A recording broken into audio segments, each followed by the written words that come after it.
Audit मंडळी 18 April म्हणजे आजची तारीख फार फार महत्त्वाची होती बॉलिवूड आणि मराठी फिल्म इंडस्ट्री दोन्ही इंडस्ट्रीजसाठी. कारण बॉलिवूडकडनं केसरी भाग 2 हा अत्यंत महत्त्वाचा सिनेमा रिलीज झाला आणि मराठी इंडस्ट्रीकडनं हे 2 सिनेमे रिलीज झाले. त्यातलाच आजचा जो व्हिडिओ आहे तो आहे सुशीला सुजित या चित्रपटाबद्दलचा. बाय द वे केसरी भाग 2 याचाही रिव्ह्यू आपल्या हिंदी चॅनलवरती ऑलरेडी आलेला असणार आहे आतापर्यंत आणि जो संत ज्ञानेश्वरांची मुक्ताई तो पण जराच वेळामध्ये नक्कीच येईल. त्याच्यामुळे दोन्ही चॅनल्स चेकआउट नक्की करा. बरं आता सुशीला सुजित या चित्रपटाबद्दल चर्चा करूया. सगळ्यात आधी आता या चित्रपटाचं जी कास्टिंग आहे मुख्यतः ती सोनाली कुलकर्णी आणि स्वप्नील जोशी या दोघांच्या अवतीभोवती फिरणारी होती. कारण आपल्या ट्रेलरमध्ये ऑलरेडी त्यांनी प्लॉट मांडला होता, की स्वप्नील जोशी हा जो आहे हा एक प्लंबर आहे आणि सोनाली कुलकर्णी एका उंच बिल्डिंगमध्ये राहते. मग तिथे काही कारणास्तव तिचं जे वॉशरूम मधलं जे एक शॉवर आहे तर ते खराब होतं काही काही कारणास्तव. त्याच्यामुळे ती कॉल करून प्लंबरला बोलावते आणि मग तो येतो. मग काही कारणास्तव जोराचा सुसाट्याचा वारा सुटतो आणि मग तो दरवाजा बंद होतो बेडरूमचा. ज्याच बेडरूमच्या वॉशरूममध्ये हे दोघे जण सध्या आपल्याला काम करताना दिसत होते. आणि मग त्या दरवाजाला उघडण्यासाठीचे त्यांचे काय-काय प्रयत्न आहेत, ह्या सगळ्या गोष्टी बरं तो दरवाजा उघडतो का? कसा उघडतो? शेवटी क्लायमॅक्समध्ये काय दाखवलंय? आणि ह्या सगळ्या गोष्टी आपल्याला चित्रपटामध्ये पाहायला मिळणार आहे. आजचा जो व्हिडिओ तो थोडासा वेगळ्या पद्धतीचा असणार आहे. कारण या चित्रपटाची रेटिंग मी सगळ्यात आधी देणार आहे. म्हणजे पॉझिटिव्ह पॉइंट्स मांडीन, त्याच्यानंतर रेटिंग देईल आणि रेटिंग नंतर स्पॉइलर्स येणार आहेत. निगेटिव्ह पॉइंट्स एक्सप्लेन करताना. कारण ते निगेटिव्ह पॉइंट्स मला एक्सप्लेन करताच येणार नाही जर का मी स्पॉइलर्स नाही दिले तर. त्याच्यामुळे जर का तुम्हाला हा सिनेमा बघायचा असेल तर फक्त रेटिंगपर्यंतच बघा. त्याच्यानंतर तुम्ही व्हिडिओ थांबवू शकता. सगळ्यात पहिला पॉझिटिव्ह पॉइंट या सिनेमाचा. विषय अत्यंत सुंदर होता, काहीतरी वेगळा होता. सर्व्हायव्हल मोड जो आहे, तर त्याच्यामधले सिनेमे ॲक्चुअली खूप चॅलेंजिंग असतात. कारण तुमचं मेंटली तुम्ही किती स्ट्राँग आहात, मग तिथे मेंटली काय-काय तुमचं सबकॉन्शियस माइंड तुम्हाला इल्युजन्स दाखवत असतं. ह्या सगळ्या गोष्टी ॲक्चुअली खूप सुंदररित्या एक्सप्लोर केल्या जाऊ शकतात आणि तिथेच रायटर आणि डिरेक्टर या दोघांची भूमिका फार महत्त्वाची ठरते. ॲक्चुअली ॲक्टर्सपेक्षा सुद्धा. इथे रायटर डिरेक्टर आहेत प्रसाद ओक आणि ॲज अन ॲक्टर म्हणून आपण ऑलरेडी त्यांचं कामाची बऱ्याचदा प्रशंसा सुद्धा केलेली आहे. पण ॲज अ रायटर आणि डिरेक्टर म्हणून ॲक्चुअली त्यांचं याच चित्रपटामध्ये काय-काय ठिकाणचं काम तुम्हाला जेन्युइनली इम्प्रेस करतं. जसं की फॉर एक्झाम्पल सोनाली कुलकर्णी जी आहे ती अत्यंत वेंधळट बाई दाखवलेली आहे. अत्यंत अनऑर्गनाइज्ड पण तेवढीच निरागस. म्हणजे तिच्या मनामध्ये कधीही काहीही येऊ शकतं आणि अशा बायका मी जेन्युइनली पाहिलेल्या आहेत. काही तर माझ्या मैत्रिणीच आहेत म्हणजे ऑफकोर्स ते ऑफेंड नाही होणार कारण हा व्हिडिओ त्या बघतीलच.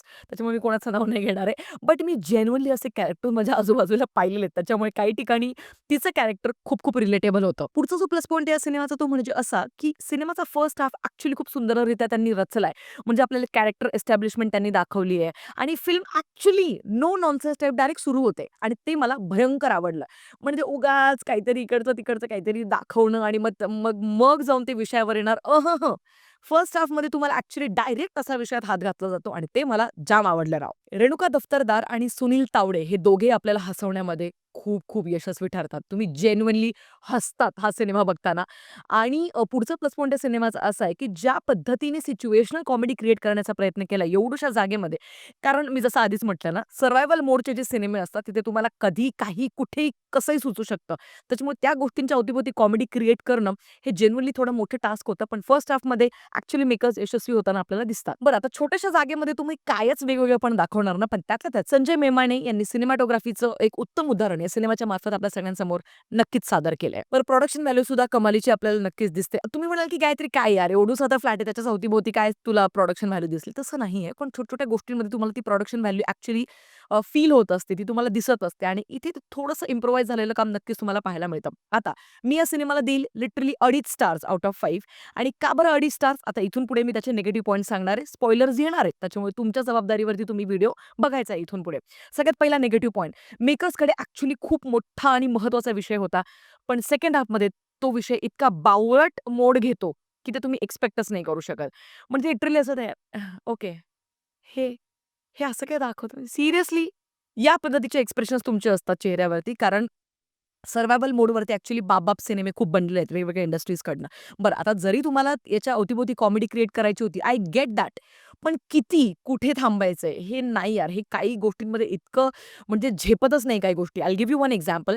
आता सुनील तावडे जे आहेत ते अत्यंत इन्सिक्युअर असा एक हसबंड आहे. कारण ऑफकोर्स त्यांचं थोडंसं वय जास्त आहे आणि ते दिसायला एवढे देखणे नाहीयेत. मग त्यांची जी वाईफ आहे सोनाली कुलकर्णी, ती ॲक्चुअली दिसायला देखणी आहे, तितकीच सुंदर आहे आणि मग वेगवेगळे सिनॅरिओज ते त्यांच्या डोक्यामध्ये नेहमीच संशय घेत असतात, की आपली बायको मग तिच्यावरती दुसरे परपुरुष कसे नजर टाकत असतील, मग काय-काय त्यांचा टाका भिडत असेल वगैरे त्या गोष्टी. पण त्या इमॅजिनेशनला पण किती तुम्ही ओव्हर एक्झॅज्युरेट करणार यालाही एक प्रमाण होतं. कारण लिटरली मी तुम्हाला सांगते, आता सिनेमा थोडा पीकला जातो आणि मध्येच ना सोनाली कुलकर्णी आणि स्वप्नील जोशी यांचं काहीतरी अत्यंत रोमॅन्टिक असे सीन्स त्यांनी दाखवलेले आहेत. एकदम लस्ट भरे. अर्थात ते इमॅजिनेशन आहे सुनील तावडे यांचं ॲज अ हसबंड म्हणून. कारण ते ऑफिसमध्ये आणि बायको आपली फोन उचलत नाहीये. मग तिथे प्लंबर आला होता सकाळी. मग त्यांच्या दोघांमध्ये असे काहीतरी चालू असणार आहे, या सगळ्या गोष्टी. पण एक 4 ते 5 मॉन्टाजेसमध्ये पण तुम्ही ती गोष्ट ॲक्चुअली दाखवू शकले असते because I get it. Like I said, हे कॅरेक्टर्स मी माझ्या अवतीभोवती पाहिलेले आहेत, की जिथे बायको खूप देखणी असते आणि मग त्यावेळेला नवरा खूपच इन्सिक्युअर असतो प्रत्येक गोष्टीमध्ये. तर पण त्याला पण एक लिमिट होतं असायला पाहिजे होतं. कारण लिटरली जेव्हा सोनाली कुलकर्णी आणि स्वप्नील जोशी यांचे रोमॅन्टिक सीन्स येतात, तेव्हा कॉन्डोमच्या ॲड्स वाटतायत त्या. And I am not kidding guys. I am genuinely not kidding it. ते इतकं ओव्हर एक्झॅज्युरेट केलेलं आहे ना, की इतकं ओव्हर मध्ये इतकं असं जबरदस्तीने ते पेरलेलं असं आपल्याला फील होतं. आणि मग एखादी गोष्ट जास्त प्रमाणात ज्यावेळेला दाखवली जाते, त्यावेळेला मग त्याचा वीटच येतो. अगदी तसंच या सिनेमामध्ये घडतं सेकंड हाल्फमध्ये. सेकंड हाल्फमध्ये सिनेमा तुमची लिटरली साथ सोडून देतो आणि मग तुम्ही देव भरोसे तो सिनेमा अगदी आता ठीक आहे बाबा संपेल, ठीक आहे मग आपण बघूया शेवटी काय कशा पद्धतीने ते दरवाजा उघडणार आहे का? तर दरवाजा उघडण्याचं जे अत्यंत बावळट कारण दिलेलं आहे म्हणजे त्यांनी आहाहा! म्हणजे ते कारण बघितल्यानंतर आय वॉज लाइक ओके म्हणजे याच्यासाठी आपण एवढं सगळं रचलंय.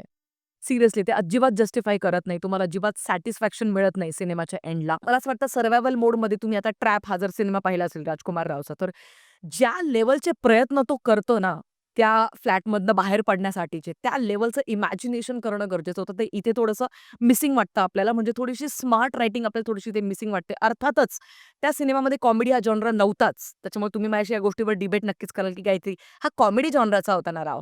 मान्य आहे. पण त्याचबरोबर सर्व्हायव्हल मोडचा सुद्धा तर आहेच ना. त्याच्यामुळे मूळ जो गाभा आहे तो तुमचा सर्व्हायव्हल मोडचाच आहे. त्याच्या अवती-भोवती कॉमेडी क्रिएट करा ना तुम्ही आणि जी की तुम्ही लाइक आय सेड हसवण्यामध्ये तुम्ही यशस्वी होता. पण मग मेन जो सर्व्हायव्हलचा मोड आहे आता इथे तुम्ही अजून जास्त त्या गोष्टीला फुलवू शकले असते. कारण सेकंड हाल्फमध्ये सर्व्हायव्हल पासून डायरेक्ट सिनेमा वेगळा निघतो, वेगळीच वाट धरतो आणि मग फक्त ते लस्ट भरे सीन्स जे आहेत ते दाखवले जातात आणि मग मग फक्त कॉमेडी आणि त्या गोष्टी दाखवल्या जातात. मग त्याच्यामुळे तुमचा इंटरेस्ट सिनेमामधनं ॲक्चुअली जातो. बरं, आता याच्यामध्ये तुम्ही काय दाखवू शकले असते माहिती का, की आता सोनाली कुलकर्णी आणि स्वप्नील जोशी यांच्यात एक संवाद पण दाखवलाय बरं का, जिथे स्वप्नील जोशी असं म्हणतो, की "अरे, पाणी संपलंय आता." मग अरे, ती खूप मोठी गोष्ट आहे. मग तुम्हाला आता बाथरूमचं पाणी प्यायला लागणार आहे. कारण कधी सोनाली कुलकर्णीचा नवरा घरी येणार आहे.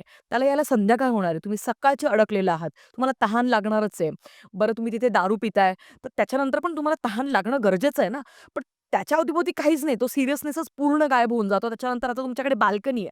बाल्कनीमध्ये मग तुम्ही अजून जास्त साडीला साडी बांधून काहीतरी एखादी जड वस्तू, त्याला काहीतरी एक मोठी पाटी की हेल्प, एका कुंडीवरती लिहिताय किंवा एक बादलीवरती लिहिताय बास. हे 2 प्रयत्न फक्त त्या याच्यामधनं केले जातात बाल्कनीमधनं. That's it. प्रयत्न संपले. नाही, असं नाही होऊ शकत. तर मला असं वाटतं, की आता लाईट्स गेलेत म्हणजे आता लाईट्स गेल्यानंतर मग तुम्हाला मग गरम पण होणार आहे, उकडणार आहे. मग तुम्ही बाल्कनीमध्येच पूर्ण वेळ बसलेले आहेत. मग आता लाइक आय सेड ती जी एक स्मार्ट खेळणं असतं ना समोरच्याच्या बुद्धीसोबत, की आता तुम्ही अडकलेत.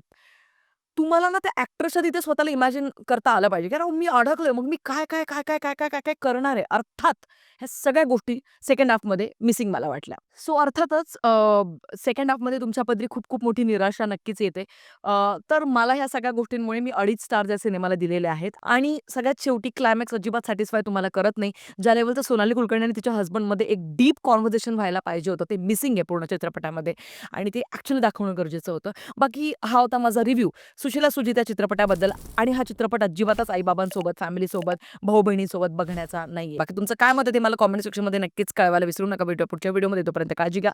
Peace out.